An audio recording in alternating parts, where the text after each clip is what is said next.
வணக்கம் நண்பர்களே, மற்றொரு கலந்துரையாடலில் இணைந்து கொள்கின்றோம். இன்றைக்கு நாங்கள் உரையாட இருக்கின்ற விஷயம் வடக்கு கிழக்கு தொடர்பான விடயங்களாக இருக்குது. குறிப்பாக கிழக்கு மாகாணத்துல எப்பவுமே ஒரு பதட்டமான நிலை, இனங்களுக்கு இடையிலான ஒரு பதட்டம் ஒன்று நிலவுகிறது. ஆரம்ப காலத்தில் கிட்டத்தட்ட தமிழ் அரசு கட்சியின் அந்த காலகட்டத்துல கிழக்கு மாகாணத்துல முஸ்லிம்கள் சரி, தமிழர்களும் சரி மிக நெருக்கமாக இணைந்து செயற்பட்டிருந்தார்கள். ஆனால் இப்பொழுது வடக்கு கிழக்கு பிரிவினை என்பது தவிர்க்க முடியாத ஒரு ஒரு கட்டமைப்பாக வந்து கொண்டிருக்கிறது. இது தொடர்பில் எங்களோடு கலந்துரையாடுவதற்காக இணைந்து கொள்கின்றார் உங்களுக்கு நன்கு அறிமுகமான அரசியல் செயற்பாட்டாளர் ஆய்வாளர் யோகன் கண்ணமுத்து அவர்கள். வணக்கம் அசோக். வணக்கம் ஜெயபாலன். என்னென்ன இப்ப இந்த கிழக்கு மாகாணத்தினுடைய அரசியல் இந்த தமிழ விடுதலை போராட்டத்திலேயே ஒரு மிக முக்கியமான இடத்தை பெறுகுது. இன்றைக்கு நிலைமைகள் அங்க ஒரு இன முருகல் நிலை ஒன்ற எப்பவுமே காணக்கூடியதாக இருக்குது. இது நீங்கள் கிழக்கு மாகாணம் கழுதாவளையை சேர்ந்தவர், மட்டக்களப்பு கழுதாவளையை சேர்ந்தவர், உங்களுக்கு ஒரு நீண்ட அரசியல் பின்னணியும் இருக்குது. இந்த முரண்பாடுகள் எப்ப எழுகுது? கிழக்குல இந்த இன முரண்பாடுகள் இப்ப ஆரம்பிக்குது நினைக்கிறீங்க? இது நாங்கள் ஒரு வரலாற்று ரீதியாக தமிழ் முஸ்லிம் உறவுகளையும் முரண்பாடுகளையும் பற்றி ஆய்வதற்கூடாகத்தான் நாங்கள் இதுக்கான ஒரு சரியான தீர்வை நோக்கி போக முடியும். நிச்சயமா நீங்கள் பாத்தீங்கன்னு சொன்னால் இலங்கையின் வரலாற்றுல தமிழ் முஸ்லிம் மக்களுடைய நெருக்கமான உறவு கிழக்கு மாகாணத்துல இருந்தது. காரணம் என்னன்னு கேட்டால், மட்டக்களப்புல தாய்வழி சமூக அமைப்பு கொண்டு இருந்தது. குடிமை சமூகம், தாய்வழி சமூகம். இதே தாய்வழி சமூகம் தான் முஸ்லிம்களுக்கு உரியதாக இருந்தது.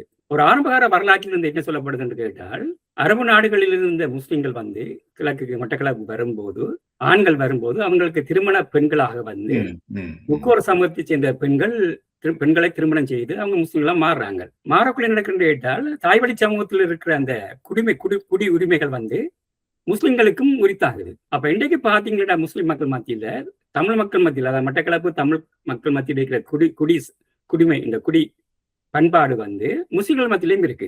அதே குடிகள் முஸ்லிம்களிட்டையும் இருக்குது. திருமண சடங்குகள், கலாச்சார மரபுகள், அடுத்தது சடங்குகள் எல்லாம் தமிழர்களுக்கு முஸ்லிமான உறவு நிலையில இருந்தது. இது மிக அந்யோன்யமா எனக்கு தெரிய எங்கட குடும்பத்துக்கும் முஸ்லிம் குடும்பங்களுக்கு மிக நெருக்கமான உறவு இருந்தது. மச்சான் மாமன் உறவு என்று சொல்ல திருமண உறவுகள் குறைவா இருந்தாலும் கூட சடங்குகள், மரபொழி சடங்குகள் கலந்து கொள்வோம். அவங்கள வீட்டு திருமணங்கள் பல்வேறு, அவங்க எங்கட திருமணங்கள் அவங்க கலந்து கொள்வாங்க, கொண்டாட்டங்கள் கலந்து கொள்வாங்க. அதை விட முக்கியமானது கோயில்களில் அவங்களுக்கு உரிமை. கோயில்களையும் அவர்களுக்கு உரிமை இருந்ததா? சாந்தோண்டீஸ்வரர் கோயில் கொக்கட்டிச்சோல சாந்தோண்டீஸ்வரர் ஆலயம் இருக்குது. இந்த ஆலயத்துல முதல் மரியாதை, அதாவது வடம் தேர் இழுப்பாங்களா, அங்க தேர் இழுப்பதற்கான வடம் இழுக்கிறதுக்கான முதல் உரிமை காத்தாங்குடி முஸ்லிம்களுக்குரியது. காத்தாங்குடியில இருந்து அவங்க ஊர்வலமாக கொக்கட்டிச்சோலைக்கு போய் அங்க அவர்களுக்கு முதல் மரியாதை கோயில கொடுக்கப்பட்டு அவர்கள் வடம் இழுத்ததுக்கு அப்புறம் நாங்களாம் பிடிக்கலாம். அப்ப அது இன்றைக்கும் இருக்கா பழக்கம்? அதான் அது அப்படியான ஒரு அந்யோன்யமான மக்களாக நாங்க வாழ்ந்தோம். அதே மாதிரி பாண்டிருப்புல திரௌபதி அம்மன், இலங்கையிலே பாண்டவ திரௌபதிக்கு ஆலயம் கட்டப்பட்ட ஒரே இடம் பாண்டிருப்பு தான். கண்ணை கோயில் இருக்கலாம், திரௌபதிக்காக கட்டப்பட்ட கோயில் பாண்டிருப்புல இருக்குது. அங்க பாண்டர் வனவாசம் போகும்போது அந்த கோயிலுக்குள்ள திரௌபதி அம்மன் கோயிலுக்குள்ளே முஸ்லிம் கோயில் ஒன்று இருக்குது. அவங்களுக்கான வழிபாட்டு தலம் ஒன்று உள்ளுக்குள்ளே கோயிலுக்குள்ளே. அதையும் தரிசித்துக் கொண்டுதான் பாண்டவர்கள் வனவாசம் போவாங்க. அடுத்தது பல்வேறு கோயில்கள் அவங்களுக்கு முதல் மரியாதை இருக்கு, திருவிழாக்கள் இருக்குது. திருக்கோணேஸ்வரத்திலும் அப்படி ஒரு ஏற்பாடு இருக்கோ? திருவண்ணாமலை இல்லையா? அது தெரியல எனக்கு. இருந்திருக்கலாம். அங்கேயும் ஒவ்வொரு சமூகங்களுக்கும் ஒவ்வொரு திருவிழா இருக்கின்ற மாதிரி கேள்விப்பட்டிருக்கிறேன். சரியாக தெரியல. அப்ப இந்த அந்யோன்யங்கள் எப்ப ஒரு அந்யோன்யம். அடுத்தது தமிழரசு கட்சிக்கும் முஸ்லிம்களுக்குமான உறவு மிக நெருக்கமானது. 1949 தமிழரசு கட்சி தொடங்கப்பட்டு செல்வநாயகம் தமிழரசு கட்சியை வளர்ப்பதுக்காக மட்டக்களப்புக்கு வர்றார். 1956 பொது தேர்தல் நடக்குது. அந்த பொது தேர்தல பொத்தியில இருந்து முஸ்தபாவும் கழுமுனையில இருந்து காரியப்பெரும் எடுப்படுறாங்க. அப்ப அரசியல் ரீதியிலும் எங்களுக்கும் முஸ்லிம் மக்களுக்குமான உறவு நெருக்கமா தான் இருந்தது. எப்போது ஆயுத இயக்கங்களுடைய உருவாக்கம் வருதோ, ஆயுத உருவாக்கங்களையும் கூட முஸ்லிம் இளைஞர்கள் தீவிரமாக இயங்கினார்கள். இபிஆர்எஃப்ல, பிளாட்ல 2 இயக்கங்களையும் விடுதலை புலிகள்ல கூட முஸ்லிம்கள் 40க்கும் மேற்பட்டவர்கள் இறந்திருக்கிறார்கள். எல்லா இயக்கங்களும் கிலோவில் இருந்தார்கள், எல்டிடியில் இருந்தார்கள். மத்திய குழுவுக்கு மேற்பட்ட கட்டுப்பாட்டுக்குள்ள 5 பேர் கொண்ட குழு 2 பேர் முஸ்லிம் தோழர்கள். ரஹ்மான் சலீம் அதாவது 5 பேர் கொண்ட கட்டுப்பாட்டுக்குள்ள. அப்ப எங்களுக்கும் முஸ்லிம் மக்களுக்குமான ஒரு அந்யோன்யமாக இருந்தது. இது எப்ப சீர்குலைக்கப்படுதுன்னு கேட்டா புலிகளுடைய நடவடிக்கை கூடாக மற்ற இயக்கங்கள் சிறு சிறு சச்சரவுகள் முரண்பாடுகள் வந்தாலும் புலிகளுடைய நடவடிக்கை கூடத்தான் இந்த முரண்பாட்டினுடைய கூர்மை அடைகிறது. இது குறிப்பா 1990ஆம் ஆண்டு காத்தாங்குடி படுகொலைகள், அந்த படுகொலைகள் அடுத்த முஸ்லிம் மக்கள் கிராமங்கள் இவர்கள் செய்த நடவடிக்கை கூடாக அவர்கள் தங்களோட தற்காப்புக்காக ஊர்காவல் படைகளையும் பல்வேறு குழுக்களையும் அவங்க அமைக்கிறாங்க. இதுல அந்த எது முதல்வர் இது காத்தான்குடி படுகொலை முதல் நடக்குதா அல்லது முஸ்லிம்கள் மீதான படுகொலைகள் முதல் நடக்குதா அல்லது முஸ்லிம்கள் மீதான படுகொலைக்கு பிறகுதான் அந்த அவர்கள் ஊர்காவல் படைக்கு போகின்றார்கள்? தமிழர் தரப்புல வைக்கப்படுற குற்றச்சாட்டுகள் STF சேர்ந்து ராணுவத்தோட சேர்ந்து முஸ்லிம்கள் தமிழர்களை காட்டி கொடுத்தார்கள் என்ற குற்றச்சாட்டு வைக்கப்படுது. இப்ப நாங்கள் குட்டிமணி என்ன சொல்றாரு, பிரபாகரன் தான் தன்னை காட்டி கொடுத்தாருன்னு சொல்றாரு தானே. அப்ப STFன்றது அரசாங்கத்தினுடைய ஒரு பாதுகாப்பு படை, அல்ல முஸ்லிம் இளைஞர்கள் இணைந்து இருக்கலாம். அதை நாங்க விளங்கிக் கொள்ளணும். ஏனென்றால் அவர்கள் ஒரு சமூகமாக அல்ல, அவர்கள இருக்கிற ஒரு சிலர் STFல இணைந்து இருக்கலாம். அதுல அது அவர்களுடைய தனிப்பட்ட முடிவு தானே. இப்ப இலங்கை போலீஸிலேயோ இலங்கை ராணுவத்திலேயோ தமிழர்கள் இருந்திருக்கிறார்கள் தானே போராட்டத்துக்கு முதல். நிச்சயமாக. அடுத்தது அந்த STFல சேர்ந்த சில முஸ்லிம்கள் வடகிழக்கு சேர்ந்த ஆட்கள் அல்ல, கொழும்பு முஸ்லிம்கள், கொழும்பு பிரதேச முஸ்லிம்கள் சேர்ந்ததுக்கும் இந்த முஸ்லிம்களும் தொடர்பு இல்லை. அப்ப எங்க முரண்பாடு வருதுன்னு கேட்டால் சந்தேகங்கள் வருது. தமிழீழ விடுதலை புலிகள் முஸ்லிம்கள் மீது சந்தேகம் கொள்றாங்க. ஏன்னா இயல்பாகவே இவர்கள் மீது புலிகளுடைய மனநிலை எப்படி இருக்குன்னு கேட்டால் தமிழர்கள் என்று தாங்குதான் இந்து தமிழர்கள், கிறிஸ்தவ தமிழர்கள் சேர்த்துக் கொள்ளலாம்.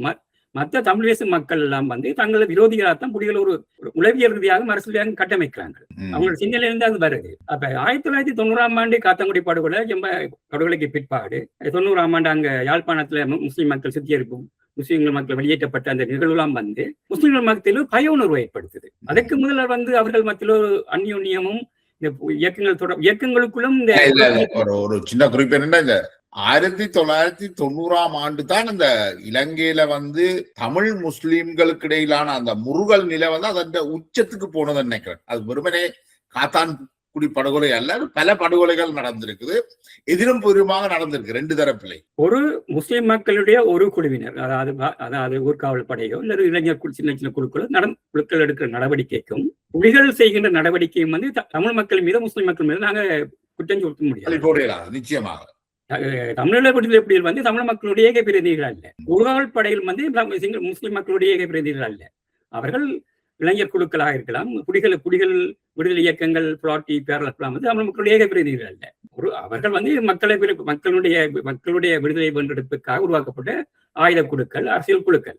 அப்ப இவர்கள் செய்கின்ற நடவடிக்கைகளை ஒட்டுமொத்தமாக தமிழுடைய செயற்பாடாகவும் பார்க்க முடியாது. ஊர்காவல் படை செய்கின்ற நடவடிக்கையில் முஸ்லிம் மக்களுடைய நடவடிக்கையை பார்க்க முடியாது. நிச்சயமாக. அப்ப விடுதலை புலிகள் அந்த 90ஆம் ஆண்டு காத்தான்குடி படுகொலைக்கு பிற்பாடு மிக மோசமாக பல்வேறு இடங்களில் மிக தாக்குதலை செய்ய தொடங்கினாங்க. அதற்கு எதிர்விளைவாக அவர்களும் செய்ய தொடங்கினாங்க. இளைஞர் குழுக்களும் முஸ்லிம் இளைஞர் குழுக்களும் செய்ய தொடங்கினது. இதை முதன்மையான ஆளாக அந்த காலகட்டத்துல நினைக்கிறோம், நாங்கள் அங்கதான் இருக்கிறோம், இலங்கையில தான் இருக்கிறோம். அப்ப அதுல அந்த காத்தான்குடி படுகொலையில ஒரு தாயிட்ட அந்த ஒரு சிறு குழந்தை பற்றி கொண்டு இருந்ததாகவும் கொல்லப்பட்ட பிறகு அந்த குழந்தையை தூக்கி சுவரோடு மோதி கொண்டதாகவும் கூட அந்த பதிவுகள் சொல்லப்பட்டிருக்கு. அதாவது அந்த தாக்குதல்ல ஈடுபட்டவர்கள் மிக வெறித்தனமாக நடந்து கொண்டார்கள் என்ற விஷயம் ஒன்று அங்க நடந்திருக்கு. அதனுடைய முதன்மையான சுத்துதாரியா இருந்தது கருணா. கிழக்கு மாநிலத்தினுடைய முழு அதிகார சக்தியாக இருந்த முழு அதிகாரங்களையும் பிரபாகரன் கருணாக்கு தான் கொடுத்திருந்தார். அனைத்தையும் தீர்மானிக்கிற சக்தியாக கருணா அதை நடத்தி இருந்தாலும் இப்ப இன்றைக்கு விடுதலை புலிகள் அது எல்லாத்தையும் கருணாண்ட தலையில தான் போட முயற்சிக்கின்றார்கள் அல்லது செய்கின்றார்கள். அதுக்கு தங்களுக்கு சம்பந்தம் இல்லை என்று. ஆனா விடுதலை புலிகள் தலைமையினுடைய உத்தரவு இல்லாமல் கருணா அதை செய்வதற்கான வாய்ப்பு இல்லை தான். ரெண்டு பேரும் அது அந்த முஸ்லிம் மக்கள் மீதான படுகொலைகள், வெளியேற்றங்கள், மனித உரிமை மீறல்கள் தொடர்பாக கருணாவும் பொறுப்பேற்கணும், விடுதலை புலிகளும் பொறுப்பேற்கணும். ஆட்கள் குற்றம் சாட்டி கொண்டிருக்கிறார். அது எவ்வாறு நம்ம விடுதலை புலிகள் மீது முழு பொறுப்பையும் சுமத்துறோமோ அதே அளவு பொறுப்பு கருணாவின் மீதும் இருக்குது. இந்த கருணாவின் காத்தான்குடி படுகொலைக்கு பிற்பாடுதான் வடபகுதியிலிருந்து முஸ்லிம்கள் வெளியேற்றப்பட்டார்கள். அதனால கவனத்தில் வரணும். அதுல சூத்திரதாரியாக கருணாவும் இருந்திருக்கு, விடுதலை புலிகளும் இருந்திருக்குது. இவர்களுடைய இயல்பாகவே மற்ற சம்பவங்களை விரோதியாக பார்க்கிற அந்த போக்கு இருக்கு தானே விடுதலை புலிகள். அந்த அது எங்கிருந்து அது நீங்கள் மற்ற சமூகங்களை இல்லையே சக அமைப்புகளையே அவர்கள் விரோதியாகத்தானே பார்த்திருக்கிறார். தமிழ் மக்களுடைய சக தோழர்களை பேசிக்கொண்டிருக்கிற இந்த காலகட்டம் தெளிவு அழிப்பு நடந்த காலகட்டம் 40 ஆண்டுகளுக்கு. சக நண்பர்களை, சக தோழர்களை, சக தமிழ் அமைப்புகளை கொண்டொழிக்கின்ற, தங்களை ஏகபிரதித்துவம் நினைக்கின்ற விடுதலை புலிகள் முஸ்லிம்கள் மீது இந்த படுகொலை நடாத்துறது ஆச்சரியமான விஷயம் இல்லை, இயல்பாக வரக்கூடியது. அதனுடைய வளர்ச்சியாகத்தான் இன்றைக்கும் அந்த முஸ்லிம் மக்கள் மீதான வெறுப்பு நிலை வருகிறது. இந்த வெறுப்பு நிலைகள் எப்படின்னு, வெறுப்பு நிலை நீங்க பார்க்கலாம் ஜெயபாலன், ஒரு குறிப்பிட்ட அரசியல் நோக்கங்களுக்காக ஒரு குழுவினர் செய்கின்ற இந்த பிரதேசவாதம், அடிப்படைவாதங்கள் இருக்குத்தான். இப்ப யாழ்ப்பாண பிரதேசவாதம் இருக்குது. இப்ப நீங்கள் அரசு ஒடுக்குமுறை செய்கின்ற அரசு மீது நாங்கள் அது எங்களை புறக்கணிக்கிறது, ஒரு பிரதேசவாதத்தை காட்டுறது, இல்லாட்டி ஒரு மேலாதிக்கத்துல காட்டுன்னு வைக்கலாம். அதாவது இலங்கை அரசு எங்களுக்கு ஒரு அரசியல் புறக்கணிப்பு செய்கிறது, அரசியல் அதிகாரத்துக்கு எங்களுக்கு தரல, வளங்களை எங்களுக்கு பகிர்ந்தளிக்கல, ஏமன் அடிப்படையில உரிமையில கொடுக்கல, மனித உரிமை மீறல் செய்யறேன்னு சொன்னா அரசு அந்த அரசு மீது நாங்கள் குற்றம் சாட்டுறோம். ஏமானது நாங்கள் எப்படி உருவாக்குறோம்? அடிப்படைவாத பிரதேசங்கள் சமூகங்கள் மீது உருவாக்குறோம். சமூகங்களும் அரசு முன்றல்ல. இல்ல அதாவது எங்களுடைய தமிழ் சூழல்ல அரசு மீது குற்றச்சாட்டு, இலங்கை அரசு மீது குற்றச்சாட்டுறதை பார்க்க சிங்களவன் ஒன்றும் தர மாட்டான், சிங்களவர்கள் ஒன்றும் செய்ய விட மாட்டார். அது ஒரு சமூகத்தின் மீது, இனத்தின் மீது தான் இந்த பாய்ச்சல் நடக்குது. அதனுடைய பிரதிபலிப்பு தான். அதாவது ஒரு அரசு இயந்திரத்தின் மீது நாங்கள் கொடுக்கின்ற குற்றச்சாட்டுகளை சமூகத்தின் மீது வைக்கிறோம். அதன் தோற்றம் தான் யாழ்ப்பாண சமூகத்தின் மீது நாங்கள் மேலாதிக்கம், யாழ்ப்பாணத்தவர்கள் எங்களை புறக்கணிக்கிறார்கள், யாழ்ப்பாணம் எங்களை நசுக்கிறது என்றதும், முஸ்லிம் மக்கள் எங்களை புறக்கணிக்கிறார்கள், நசுக்கிறார்கள் என்றதும் இந்த அடிப்படை இது ஒரு அடிப்படைவாதத்தினுடைய முதலாவது குறிக்கோள் என்று கேட்டால், நாங்கள் நல்லவர்கள், மற்றவர்கள் எதிரிகள், மோசமானவர்கள். இந்த அடிப்படைவாதத்தின் முக்கிய கூறுதான். இந்த அடிப்படைவாதத்துல இருந்து தான் நாங்கள் யாழ்ப்பாண மேலாதிக்கம், யாழ்ப்பாண மையவாதம் என்று கதைக்கிறதுக்கு அடிப்படைவாதம் தான். இது ஒரு அரசியல் குழுக்கள் செய்ய கடந்த காலத்துல நாங்கள் நிச்சயமா புறக்கணிக்கப்பட்டோம். இலங்கை பேரினவாதத்தாலும் இலங்கை அரசாலும் நாங்கள் புறக்கணிக்கப்பட்டோம். அந்த புறக்கணிப்பு அரசியல் அதுக்கான தீர்வுகளை நாங்கள் காண முடியாமல் குறிப்பிட்ட ஒரு அரசியல் சமூகம் ஒன்று இருக்கு, அரசியல்வாதிகள் அதாவது தங்களுடைய இருப்புக்கு எவ்வாறு பயன்படுத்தினார்களோ அதை இன்று பேசுகின்ற அரசியல்வாதிகள் தங்கள் இருப்புக்காக பயன்படுத்துகிறார்கள். யாழ்ப்பாண மேலாதிக்கம், முஸ்லிம் மக்களின் மேலான இந்த வெறுப்பு நிலை என்று தங்களுக்கு சாதகமாக பயன்படுத்துறாங்க. இன்னைக்கு யாழ்ப்பாண மேலாதிக்கம் பற்றி கதைக்கின்ற நபர்களை பார்த்தீங்கன்னா எந்த அரசியலும் இல்லை அவங்கள்ட்ட. இப்ப யாழ்ப்பாண சமூகம் எந்த அடிப்படையில் மேலாதிக்கம் செலுத்த முடியும்? நாங்க யாழ்ப்பாண சமூகத்திட்ட என்ன அரசியல் அதிகாரம் இருக்கு. இப்ப தமிழரசு கட்சியை சொல்லலாம், தமிழரசு கட்சி எங்களை புறக்கணிக்கிறா, தமிழரசு கட்சி அரசியல் கட்சி, அது அரசியல் கட்சி. அதிகாரம் என்றது அதிகார மையமாக இருக்கும். ஒரு அரசா இருந்தால் மாத்திரம்தான் புறக்கணிப்புகள், எங்களுக்கு மீதான ஆக்கிரமிப்புகள், மனித உரிமை மீறல்கள் நடக்கும். யாழ்ப்பாண சமூகத்திட்ட யாழ்ப்பாணம் ஒரு மைய அரசியல் அதிகாரம் கொண்ட ஒரு அரசு அமைப்பு இல்லை. ஆனால் அது ஒரு அரச கட்டமைப்பு இருக்கேன். ஆனால் யாழ்ப்பாண அந்த சமூகத்திட்ட இருக்கிற அந்த சிந்தனை முறை இருக்குத்தானே, வெள்ளாள ஆதிக்க வெறியன்றது அங்க ஒரு அரசு இல்லை. சாதிய ஆதிக்கத்தை நிலைநிறுத்துறதுக்கு யாழ்ப்பாணத்திட்ட ஒரு அரசு இல்லை, அதிகாரம் இருக்கையில இல்லை. ஆனால் இன்றைக்கும் அந்த சாதியத்தை இறுக்கி பிடிச்சிருக்கு தானே தன்னிட்ட இருக்கக்கூடிய எல்லா கட்டமைப்புகளுக்குள்ளேயும். சமூக ஆதிக்க சிந்தனை எல்லா பேர்ட்டையும் இருக்கும். நீங்க ஒரு படிநிலையாக பார்க்கலாம். அது வெள்ளாளர்கிட்ட இருக்கும். வெள்ளாளர்கள் கோவியர்களையும் கீழ் உள்ள சமூகங்களையும் அதிகாரம் செய்வார்கள். கோவியர்கள் அவர்களுக்கு உள்ள சமூகங்களை அதிகாரம் பண்ணுவாங்க. அது சவால் விடப்பட வேண்டிய ஒன்று தானே. அது எல்லா இடங்களும் இருக்கு. இப்ப மட்டக்களப்பு முக்கூர் சமூகத்தின் அதிகாரம் இருக்கும், அதிகார மையம் இருக்கும். முக்கூர் அதிகார மையம் மற்ற சமூகங்களை ஒரு புறக்கணிக்கின்ற அல்லது ஒரு மேன்போக்கா பார்க்கின்ற போக்கு இருக்கும். அதுவும் அரசு அதிகார மையம் ஒன்று இல்லை. என்னன்னா யாழ்ப்பாண மையவாதத்துடைய போக்கு என்னன்னா, இப்ப யாழ்ப்பாணம் வெள்ளாளியர்களைத்தான் உயர்ந்த சாதிய கட்டமைப்புல உயர்ந்த இடத்துல வச்சிருக்கு. அதுக்கு அடுத்ததாக கரையார சமூகம் வருது. அப்ப இங்க மட்டக்களப்புல போய் திருமணம் செய்யக்கூடாது என்று சொல்றதோ அல்லது மட்டக்களப்பு என்று சொல்றது அங்க ஒரு முக்குவர் சமூகம், வெள்ளாளருக்கு அடுத்தபடி நிலையில இருக்கிற சமூகமாக இருக்கிறபடியாத்தான் மட்டக்களப்பு பிரதேசவாதத்தை யாழ் மையவாதம் நிலைநிறுத்துது. அதே போக்குத்தான் வன்னிக்குள்ளேயும் இருக்குது. அப்படித்தானே? ஏன்னா இது ஒரு வித்தியாசம் இல்லை. யாழ்ப்பாண வேளாள அதிகார வர்க்கம் யாழ்ப்பாண குடாநாட்டுக்குள்ள தொழிற்படுமை ஒழிய மட்டக்களப்புல தொழிற்பட முடியாது. ஏண்டா மட்டக்களப்புல தொழிற்பட முடியாது. ஆனால் அவர்கள் யாழ்ப்பாணத்தவர் தீவு பகுதியிலேயோ மட்டக்களப்பிலேயோ வன்னியிலேயோ போய் திருமணம் செய்யறது அவ்வளவு தூரம் வரவேற்கல அந்த அந்த காலகட்டத்தில். அதனாலதான் இந்த பாயோட்டி கதையெல்லாம் வருது. மட்டக்களப்பிலே யாழ்ப்பாண அவர்கள் திருமணம் மட்டக்களப்பு முக்கூரை ஏற்றுக்கொள்ள மாட்டாங்களே. நீங்கள் யாழ்ப்பாண வேளாளர் சமூகத்துக்குள்ள அதே அதிகார தோணி மட்டக்களப்பு முக்கூரிட்டு இருக்கு. இப்ப அவர்கள் தங்களை சமநிலையை தான் பார்ப்பாங்க. இப்ப அவர்கள் வேளாளர்களுக்கு குறைந்தவர்களாக பார்க்க மாட்டார்கள். ஏன்னா மட்டக்களப்பு வேளாளர்கள் குறிப்பிட்ட சமூகம் கொஞ்சம் பேர் தான், அவர்கள் புறக்கணிக்கப்பட்ட ஆக்கள் தான். யாழ்ப்பாணத்தில் மட்டக்களப்பினுடைய அதிகார வர்க்கம், அரசியல், சமூக, பொருளாதார, கலாச்சாரம் அனைத்தையும் கட்டுப்படுத்துகின்ற சமூகம் முக்கூர் இருக்காங்க. எப்படி யாழ்ப்பாணத்துல வேளாளர்கள் இருக்கிறாங்களோ அந்த முக்கூர் இருக்கிறாங்க. அப்ப யாழ்ப்பாணத்துல அதிகார வர்க்கமாக வேளாளர் செயல்பட முடியும். அவர்கள் எப்படி மட்டக்களப்பு அதிகார வர்க்கமா இருக்க முடியும்? அதுக்கான இந்த பாயொட்டி கதையெல்லாம் வருது. அங்க மட்டக்களப்பில் இருந்து வாரர்கள் திருமணங்கள் செய்து கொண்டு அங்கே இருந்துருவார்கள். அங்க நடக்கிற விருந்தோம்பர்கள் உபசாரங்களை பார்த்து அவர்கள் அங்கே திருமணம் செய்வாங்க. அப்ப மட்டக்களப்புல அந்த உபசரிப்பு அதுகள் அந்த பண்புகள் நிறைய இருக்கிறபடியா யாழ்ப்பாணத்து ஆண்கள் அங்கேயே போய் திருமணம் செய்கிறார்கள். ஆனால் பொதுவாக பேசி செய்கின்ற திருமணங்கள்ல மட்டக்களப்புல போய் திருமணம் செய்யறத வரவேற்கிற மாதிரியான ஒரு நிலைமை இல்லையே. அதுக்கு வேற அதுக்கு ஒரு சாதிய காரணங்கள், சாதிய முரண்பாடுகள் இருக்காம மேலாதிக்கமா இருக்க முடியாது. எங்கட குடும்பங்களே மட்டக்களப்பு முக்குவர் சமூகம் தானே, அது இந்த ஆதிக்க சமூகம். யாழ்ப்பாணத்துல முக்குவர் சமூகம் வெள்ளாளருக்கு கீழே இருக்கிற சமூகம் தான். அந்த முக்குவர் சமூகத்தின் சாதிய கட்டமைப்பு எங்கட முக்குவர் சாதிய கட்டமைப்பு வித்தியாசமானது. நாங்கள் விவசாயத்தோடு தொடர்புடைய ஆக்கள், முழுக்க நிலங்களையும் அனைத்தையும் கட்டுப்படுத்துகின்ற நபர்களாக நாங்கள் முக்குவர் சமூகம் வளர்ந்துட்டது. யாழ்ப்பாணத்துல வேளாளர் சமூகம் அதே கட்டமைப்பு தான் வச்சிருக்குது. அப்ப யாழ்ப்பாணத்தில் முக்குவர் சமூகமும் மட்டக்களப்பு சமூகம் தொழிற்பாட்டிலையும் சமூக அங்கீகாரங்களிலும் பொருளாதார நிலையிலையும் டிஃபரன்ஸ் ஆன வித்தியாசமானது. அப்ப நீங்க யாழ்ப்பாண மேலாதிக்க மட்டக்களப்பு இருக்கிறேன்னு சொன்னால் அது முறையே.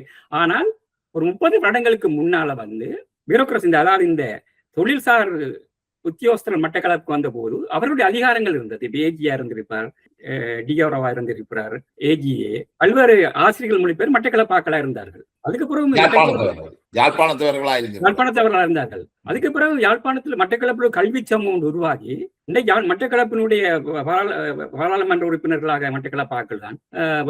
மட்டக்களப்பு பல்கலைக்கழகத்தின் துணைவேந்தர் தொடக்கம் பேராசிரியர்களுக்கு மட்டக்களப்பாக்கள், பெரும்பான்மை மட்டக்களப்பாக்கள், ஆசிரியர் மட்டக்களப்பு, அனைத்து அதிகார வர்க்கம் மட்டக்களப்பாக்கள். யாழ்ப்பாணத்தாக்கள் மிக குறைவு, மிக விதாசாரப்படி 110% இல்லை. அனைத்தையும் தீர்மானிக்கின்ற அரசியல், பொருளாதார, கலாச்சார கட்டமைப்பை அனைத்தையும் தீர்மானிக்கின்ற அதிகார சக்திகளாக மட்டக்களப்பா இருக்காங்க. அது இப்ப அதாவது 30 வருஷங்களாக, 30 வருஷத்துக்கு முற்பாடு அது இருந்திருக்கலாம். 30 வருஷத்துக்கு பிற்பாடு 30 வருஷங்களாக அவங்களா இருக்கிறாங்க. ஆனா இன்றைய காலகட்டத்தில் நீங்கள் யாழ்ப்பாணங்களை நசைக்கிறது இது ஒரு உங்களுடைய அரசியலுக்காக, ஒரு பிரித்தாளும் தன்மைக்காக மக்கள் செய்கின்ற வேலை. அது முஸ்லிம்களின் மீதான வேலை. இதனுடைய பிரதான பாத்திரமாக இருந்தது பிள்ளையான். புலிகளிலிருந்து அதே சிந்தனை முறையோடு பிள்ளையான் அரசியலுக்கு வரும்போது இது கூர்மை அடையாது, மேலாதிக்கம் பெறுது இந்த சிந்தனை முறை. அப்ப அரசியல் மயப்படுத்தல் என்று சொல்லி சில ஆலோசகர்கள், அதாவது அந்த பிள்ளையானுக்கு முதல் கருணாதான் பிரிஞ்சு வாரார். அப்ப அதுல அந்த கருணா பிரிந்து வருகின்ற அந்த காலகட்டத்திலேயே நிறைய படுகொலை நடக்குது. நினைக்கிறேன் கருணா பிரிந்த நேரம் மட்டக்களப்புல பிரபாகரனுக்கு எதிராக ஊர்வலம் நடத்தப்பட்ட நினைக்கிறேன். அது தெரியல, ஒரு சின்ன போராட்டமும் நடத்தப்பட்டிருக்குது. அதுக்கு பிறகு குறிப்பாக கிழக்கு பல்கலைக்கழகத்துல பணியாற்றக்கூடிய யாழ்ப்பாணத்தை சேர்ந்த பேராசிரியர்கள், விரிவுரையாளர்கள் தங்களோட ஊருக்கு அனுப்பப்பட்டிருக்கிறார். பிள்ளையான் குழுவினாலும் கருணா குழுவினாலும் அவங்க வெளியேற்றப்பட்டு விசாரணைக்கு உட்படுத்தப்பட்டவங்க. பல பேர் பயத்தின் காரணமாக வெளியேறிட்டாங்க. அதனுடைய அரசியல் தொடர்ச்சியாக பிள்ளையான் அதனை கொண்டு வர்றாரு. அவருடைய அரசியலுக்காக 2 விஷயம் வருது. அந்த அரசியல் பலாபலங்கள் என்று கேட்டால், தமிழரசு கட்சியை கிழக்கிலிருந்து இல்லாமக்கணும்னு சொன்னா யாழ்ப்பாண மேலாதிக்கம் மேலான ஒரு பிரச்சாரம் அவசியம். யாழ்ப்பாணத்தை நசைக்கிறான். ஏன்னா அதுக்கு முதல் நாங்கள் அந்த தமிழரசு கட்சியின் சில விஷயங்களை செய்தானே. நான் நினைக்கிறேன் கவிஞர் காசி ஆனந்தன் தேர்தல் நிறுத்தினது போன்ற விஷயங்கள்ல அது அங்கதானே இந்த பிரச்சனை துவங்குது, அப்படி இல்லையா? இல்ல அது உண்மையில் நாங்கள் பழைய அதை பற்றி நாங்கள் விரிவாக கதைச்சு இருக்கிறோம். ராஜதுரை பிரச்சனை கதைச்சிருக்கோம். உண்மையிலே தமிழரசு கட்சியினுடைய தலைவர்களாக கிழக்கு மாநிலத்தாக்கெல்லாம் இருந்திருக்காங்க. பெரும்பான்மையாக SN ராஜமணிக்கார் இருந்திருக்கிறார், சம்பந்தம் இருந்திருக்கிறார், ராஜோதயம் இருந்திருக்கிறாங்க. அப்ப தமிழரசு கட்சியினுடைய தமிழிசை கட்சியில கிழக்கு மாநிலம் வடக்கு மாநிலம் சம்பந்தனே ஒரு கிழக்கு மாநிலம் தான். உண்மையிலேயே மட்டக்களப்பு தான் கிழக்கு மாநிலம். திருவோணமலையில இருப்பவர்கள் பெரும்பாலும் யாழ்ப்பாணத்திலிருந்து புலம்பெயர்ந்தவர்களான பெரும்பாலும் இல்ல சார். கிழக்கு மாகாணம் என்று சொல்லிக்குள்ள நாங்கள் இல்லை, அது மட்டக்களப்பு தான் அந்த பூர்வீகத்தை வச்சிருக்குது. இப்போ கிழக்கு மாநிலம் மட்டக்களப்பு கிழக்கு மாநிலத்துல திருவோணமலையில பாரம்பரிய தமிழர்கள் இருக்கிறாங்க. பாரம்பரியமான பூர்வீகமான கிழக்கு மாநில மக்கள் திருவோணமலையில் இருக்காங்க. கந்தலாய், திரியாய், மூதூர் பகுதியில் அந்த மக்கள் இருக்கிறாங்க. ஆனா சம்பந்தன் யாழ்ல இருந்து வந்தவர் அது தெரியல எனக்கு. யாழ பூர்வீகமாக கொண்டவர் அப்படி இருந்திருக்கலாம். ஆனா ராஜமாணிக்கம்லாம் இருக்கிறாங்க. எனவே அதாவது இவங்களோட அரசியல் நோக்கம் என்ற மட்டக்களப்பிலிருந்து தமிழிசை கட்சி இல்லாம கொண்டு தமிழிசைக்கு எதிரான ஒரு அரசியலை நாங்கள் கொண்டு வரணும். அந்த அரசியலை கொண்டு வரணும்னு சொன்னா யாழ்ப்பாண மேலாதிக்கம் என்ற அரசியலை கையில் எடுப்பதற்கூடாகத்தான் தமிழிசை கட்சியின் வாக்கு வங்கிகளை இவங்கள் எடுக்கலாம் என்ற நோக்கில் இந்த அரசியல் நடக்குது. ஆனா சாதாரண மக்களுக்கு அது பிரச்சனை. இதுவரை இவர்கள் யாழ்ப்பாண மேலாதிக்கம், யாழ்ப்பாண மையவாதம் பற்றி கதைக்கின்ற காலகட்டத்துல தமிழிசை கட்சியின் செல்வாக்கு கூடிக்கொண்டு தானே அங்க வருது. மக்கள் உண்மையிலேயே யாழ்ப்பாணத்துக்கு எதிரானவர்களாக இருந்திருந்தால் ஏன் தமிழிசை கட்சி அங்கத்தவர்களை தேர்வு செய்ய போறாங்க? தேர்வு அப்படித்தான் நடக்குது. அப்ப இவர்கள் தனிப்பட்ட ஒரு குழுவினர் தங்களுடைய அரசியல் நோக்கத்துக்காக இந்த பிரிவினைவாதங்களை பயன்படுத்துகிறார்கள். முஸ்லிம்கள் அதே நேரம் முஸ்லிம்களையும் தங்களை எதிரிகளாக காட்டிக் கொள்றார்கள். இதுல முதன்மையானவர் பிள்ளையான். இதுல இதுல ஒரு சிக்கலும் இருக்கு. என்னென்றால் கருணா விடுதலை புலிகள்ல இருந்து வெளியேறக்குள்ள அங்கே ஒரு பிரதேசவாத பிரச்சனை இருந்துதானே அவர் அது வெளியேறாரு. பட் வெறுமனே கருணா தனிப்பட்ட காரணங்களுக்காகத்தான் வெளியேறினார் என்று எடுக்க முடியாது. அதுல நினைக்கிறேன் மணலாறு விஜயன்ற நூல்லையும் அது சொல்லப்பட்டிருக்க நினைக்கிறேன். அந்த விடுதலை புலிகளுக்குள்ள எப்படி அந்த பாரபட்சம் இருந்த அது விடுதலை புலிகள் என்னுடைய நண்பர் ஒருவர் புலன்ல இருக்கிறார். அவர் அந்த சமாதான காலகட்டத்துல இலங்கைக்கு போயிருந்த பொழுது கூட அவர் சொன்னார், அங்க யாழ்ப்பாணத்துல இருக்கக்கூடிய தளபதிகளுடைய வீடுகள்ல கிட்டத்தட்ட ஒரு பணியாளர்கள் மாதிரி போராளிகள் இருந்திருக்கிறார்கள். அவர் சொன்னது இன்னும் இதாக, அதாவது அங்க அவர்களுக்கு கக்கூசுக்கு தண்ணி கொண்டே வைக்கிறது மட்டக்களப்பு போராளிகளாக இருந்திருக்கிறார்கள். அதே போல ஆணையரவுல கொடியேற்ற விடாம அல்லது யாழ்ப்பாணத்தை கருணா பிடிக்க எடுத்த முயற்சிகளையும் தடுத்தது கருணா போய் அதை ஒரு மட்டக்களப்பான் போய் எடுத்துருவான் என்று எல்லாம் சொல்லப்படுது. இதுகளையும் சில உண்மைகள் இருக்குத்தானே? நிச்சயமா உண்மைகள் இருக்கலாம். இப்ப சின்ன இப்ப பிரதேச ஒரு 1000 பேர் கொண்ட ஒரு குழுமம் ஒரு நபர்களுக்குள்ள ஒரு குறிப்பிட்ட பிரதேச வேறுபாடு கொண்ட நபர்களாக இருந்திருக்கலாம். ஒட்டுமொத்தமாக நாங்கள் அந்த புலிகள் கருணாவுடைய பிரிவுக்கு பிரதேசவாதம் தான் முதல் காரணம் சொல்ல முடியாது. ஏண்டா நீங்க சொன்னீங்களா அந்த அதாவது இயக்கங்களில் போராளிகள் மிகவும் பணியாளர்களாக ஊழியர்களாக பயன்படுத்துறது கருணாவுடைய வாழ்க்கை வரலாற்றை பின்னோக்கி பாணிக்கிட எத்தனை போராளிகள் அவர் வீட்டில் வேலையாட்களா இருந்திருக்காங்க, எத்தனை பேர் அடிமைகளா இருந்திருக்காங்க. எப்படி பிரபாகரனுக்கு அடிமை சமூகம் உண்டு மண்ணில உருவாக்கப்பட்டோ சில மட்டக்களப்பாக்கள் அதுக்குள்ள இருந்துக்கலாம். முழுக்க மட்டக்களப்பாக்கள் அது அடிமை ஊழியர்கள் உருவாக்கப்பட்டிருப்பாங்க, அடிமை போராளிகள் உருவாக்கப்பட்ட மாதிரி அடிமை சேவகம் செய்கின்ற நபர்கள் உருவாக்கப்பட்டிருப்பாங்க. அதே மாதிரி கிழக்குல முடிசூடா மன்னனாக இன்னொரு பிரபாகரன் தானே கருணா இருந்திருக்குது. பிரபாகரனுக்கான அந்த அடிமை சமூகமாக மட்டக்களப்பு போராளி உருவாக்கப்பட்டிருப்பாங்க. அது பிரதேச வேறுபாடு அல்ல. அது கருணா நீங்க சொன்ன கருணா பிரதேச வேறுபாட்டில் வந்தார் சொன்னா கருணா பிரதேச வேறுபாட்டை தனக்கு சாதகமாக பயன்படுத்தி கொண்டாரு காலகட்டத்தில். அதாவது அவர்கிட்ட ஒரு கட்டத்துக்கு பிறகு அவர் பார்க்கிறார், புறக்கணிக்கப்படுகிறத பார்க்கிறார், அதை பயன்படுத்துறார். அந்த பயன்படுத்தி அவர் ஒஸ்லோல இருந்து போனதுக்கு பிறகு அவருக்கு மீது பல்வேறு நெருக்கடிகள் பல்வேறு குற்றச்சாட்டுகள் வரக்குள்ள அவருக்குரிய ஒரு ஆயுதமாக மிகவும் மக்கள் மத்தியில போகக்கூடியதாக நியாயப்படுத்தக்கூடிய ஆயுதமாக பிரதேசவாதத்தை கையில் எடுக்கிறார். இந்த பிரதேசவாதத்தை கையெடுக்கும் போது அதற்கு ஊக்கதுணையாக அதை பயன்படுத்துகின்ற நபராக சிவராம் அதுக்குள்ள போகுது. இப்ப ஏனென்றா சிவராம் அதுக்கு முன்னாலேயே சிவராம் கரிகாலனுக்காக எடுக்கப்பட்ட அரசியல் வகுப்புல கொஞ்சம் கொஞ்சமாக பிரதேசவாதத்தை சிவராம் ஊட்ட தொடங்கிட்டார், ஒரு அரசியல் மயப்படுத்த தொடங்கிட்டார். அந்த அரசியல் மயப்படுத்தப்பட்ட படுகின்றதை அறிந்து வன்னி புலிகள் அதுல நினைக்கிறேன் உங்களுக்கும் ஞானத்துக்கும் இருக்கக்கூடிய முரண்பாடுகள் வரும். ஆனா அதுல ஞானம் ஒரு விஷயத்த சொல்றாரு தானே, இந்த கருணா சிவராமட்டை இருந்து எடுக்கல. ஆனா கருணாட்டை ஒரு பிரதேசவாதம் அந்த கிளக்கிசம் தொடர்பான ஒரு கருத்தியல் இருந்த இல்ல. இதுல முக்கியமாக இப்ப பிரிவினை என்ற முழுக்க சிவராமனால் ஊட்டப்பட்டதல்ல. கருணாவினுடைய அந்த பிரதேசவாத உடைவுகள் அந்த மனநிலையை உருவாக்கத்தை சிவராம் பயன்படுத்தி கொண்டு அதுக்குள்ள போய்க்கும். ஆனா அதுக்கு முதலே சிவராம் அதுக்கான தயாரிப்புகளை செய்துட்டு அது வரலாறு கேட்டால் அவர் கரிகாலனுக்கு கூடாக அரசியல் பொறுப்பாளர் கரிகாலனுக்கு கூடாக அரசியல் வகுப்புகளை சிவராம் எடுக்குது. அடுத்த பத்திரிகையில இவரோட பேட்டிகள்லாம் போடக்குள்ள அதை பற்றி அது முதலே கதைச்சிருக்கணும். சிவராம் நினைவு இதை பத்தி கதைச்சிருக்காங்க. இது தொடர்பாக விசாரணை செய்வதற்காகத்தான் வன்னிப்புலி மட்டக்களப்பில் இருந்த தளபதியா இருக்கிற கருணாவை சிவராமிட்ட அனுப்புது. அப்ப சிவராமுக்கும் கருணாக்குமான உறவு வருது. அதுவும் பகையாக இருந்த சிவராம் கருணா தான் கலந்து கொள்றாங்க.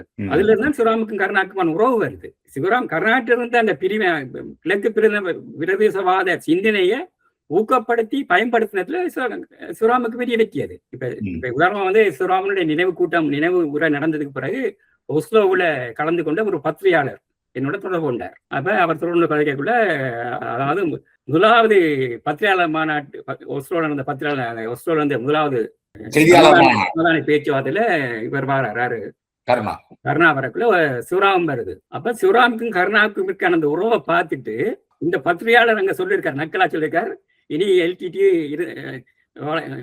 எல்டிடிக்கு அழிவு காலம் தொடங்கிட்டு சொல்லி நக்கலா சொல்லியிருக்கிறார். அவர் சொன்னார் மாநாட்டுக்கு வரைக்கும் சிவராம் உங்களோட தங்கி இருந்தது 3 முறை வரக்குள்ளே என்னோட தங்கி இருந்தான். 3 தடவை அவன் வரக்குள்ள அங்க போயிட்டு இங்க வருவான். அதுல ஒரு சுவாரஸ்யமான விஷயம் ஜெயபாலன் கடைசியாக சாகிறதுக்கு ஒரு 6 மாதத்துக்கு முதல் புலிகள் அழைப்பின் பேர்லாம் இங்க வந்ததால் 3 4 நாள் நின்றது. புலிகளோடு நிக்கல. அப்ப ஏன் என்று கேட்டா புலிகளோட நிக்க பயம். புலிகள் அழைப்பின் பேர் அவனுக்கு தெரியுது, இந்த உள் மனம் பயமுறுத்தும் தானே, அவன் புலிகளோடு நிக்கல. ஆனா புலிகள் அலுவலா தான் இங்க புலிகளோட எல்லாம் பல்வேறு ஜெனிவாக்கெல்லாம் போய் பல்வேறு இடங்களுக்கு எல்லாம் புலிகள் கூட்டிக் கொண்டு தெரிஞ்சதால. அப்ப நாங்கள் விஷயத்துக்கு என்ன பிரச்சனை, இதுதான் அந்த அடிப்படைவாத கருத்தியல் சிந்தனைகள் குறிப்பிட்ட குழுவினர் தங்களுக்கு சாதகமாக பயப்படுகின்ற போக்கு மக்களுடைய மனநிலை யாழ்ப்பாணம் அதிகார வர்க்கத்தை அந்த கருத்தியல மக்கள் சொல்லல. மக்களுக்கு யாழ்ப்பாண அதிகார வர்க்கம் என்னன்னு தெரியாது. இவர்கள் யாழ்ப்பாண மேலாதிக்கம் அதிகார வர்க்கம் பற்றிய சிந்தனையை வைக்கிறது இந்த புத்திஜீவிகள் தான். பிள்ளையானுடைய வகைக்கு பின்னால் என்ன நடந்துக்கு ஆபத்து என்று கேட்டால், பிள்ளையான் வெறுமனே இராணுவ சிந்தனை கொண்ட நபரா இருந்தவர். அளவு கெட்டிக்காரன். இப்ப நீங்க எழுதி கொடுத்தீங்கன்னா முழுக்க வாசித்து மனப்பாடம் செய்து ஒப்பிக்கக்கூடிய மிகத்திறம்சாலி. அவரை அரசியல் மயப்படுத்துறோம் என்று சொல்லி ஒரு குறிப்பிட்ட குழுவினர், அதாவது பிள்ளையானோடு இருந்த போராளிகளுக்கு மிக மோசமான பிரதேசவாதத்தை அரசியல் மயப்படுத்திருக்காங்க. உண்மையிலேயே ஒரு அரசியல் மயப்படுத்தல்ன்றது சமூக கலாச்சார பண்பாட்டு கூறுகளை விளங்கப்படுத்த, பொருளாதார சிந்தனையை வளர்த்தல், அரசியல் மயப்படுத்தல் அதுக்கு பதிலாக இந்த ஆலோசகர்கள் என்ன செய்திருக்காங்க என்று கேட்டால் யாழ்ப்பாண எதிர்ப்பு வாதத்தான் அரசியலாக பயன்படுத்திருக்கார்கள் என்று அந்த புள்ளியோட நான் நினைக்கிறேன். இந்த நீண்ட ஒரு ஆடலை நிறைவுக்கு கொண்டு வரலாம் நினைக்கிறேன். உங்களுடைய நேரத்தை ஒதுக்கி நம்மோடு இந்த கருத்துக்களை பயந்து கொண்டவங்க மிக்க நன்றி தோழராசன். நன்றி ஜெயபாலன்.